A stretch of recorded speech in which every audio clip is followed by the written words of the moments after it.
Hello everyone, আজকে হচ্ছে আমার কাজিনের কাবিন। তো কাবিনের আগে একটু ওকে হলুদ ছোঁয়ানো হচ্ছিল। গিয়ে দেখি ও পুতুলের মতো বসে আছে। তারপরে এই যে আমি একটু মাটকু মাটকু করে গেলাম, এই যে ওর সাইডে গিয়ে বসেছিলাম।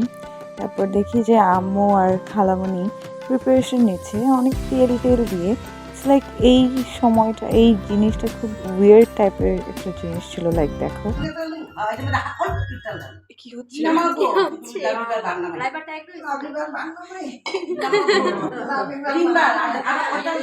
তারপর এই যে হলুদ ছোঁয়ানো শুরু হয়ে গেল, আম্মু হলুদ দিচ্ছে, তারপর এই খালামণি হলুদ দিচ্ছিল। তারপর আমার একটা বড় কাজিন ভাইয়া, সে অনেক দুষ্টামি করে। এবার এই যে আমি দিচ্ছি, আমি এটা পারছিলাম না কিভাবে কি করবো, আই ডোন্ট নো। লুক, আমার কাজিন এমন হাসা শুরু করছে আমার উপর। যাই হোক, তো আসলে আমাদের বন্ডিংটা খুব ক্লোজ। আমরা ছোটবেলা থেকে অলওয়েজ একসাথে সব কিছু করা, সাজুগুজু করতাম একসাথে। তারপর আমার খালু হলুদ দিচ্ছে, অ্যান্ড এই সময়টায় লাবিবা আমার কাজিন একটু ইমোশনাল হয়ে যায়। তারপর এই যে আমার ছোটো কাজিন, ও এসে একটু হলুদ দিয়ে গেল। দেখো সবাই একটু কান্নাকাটিতে ছিল, যে লাইক বিল্লুও কান্না করছে, এমন একটা ভাইব। যাই হোক, তারপরে এই যে আম্মু ওর পুরো বডিতে লাইক হলুদ মেখে দিচ্ছিল, লাইক হাতে পায়ে। তারপর একটা সময় তো এমন চলে আসে যে আমাদের উপর ছেড়ে দেয়।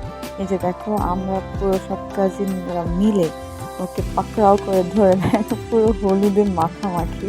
তারপর এই যে খেজুর দিয়ে শেষ করলাম। তারপর এই ওর রেডি হয়ে আসলো ওর এক চাচির বাসায়, সেটা মসজিদের ঠিক সামনে। ওই সেখানে বসেছিল, ছেলে ছিল মসজিদে।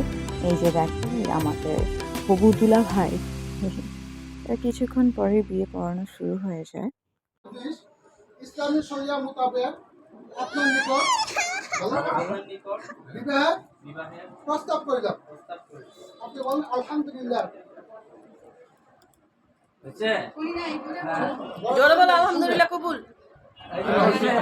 আরেকবার ডান, বিয়ে ডান। তারপরে যে সবাই একটু আমাদের বাসায় আসলো, একটা ছোট্ট করে get together and dinner plan. That's it.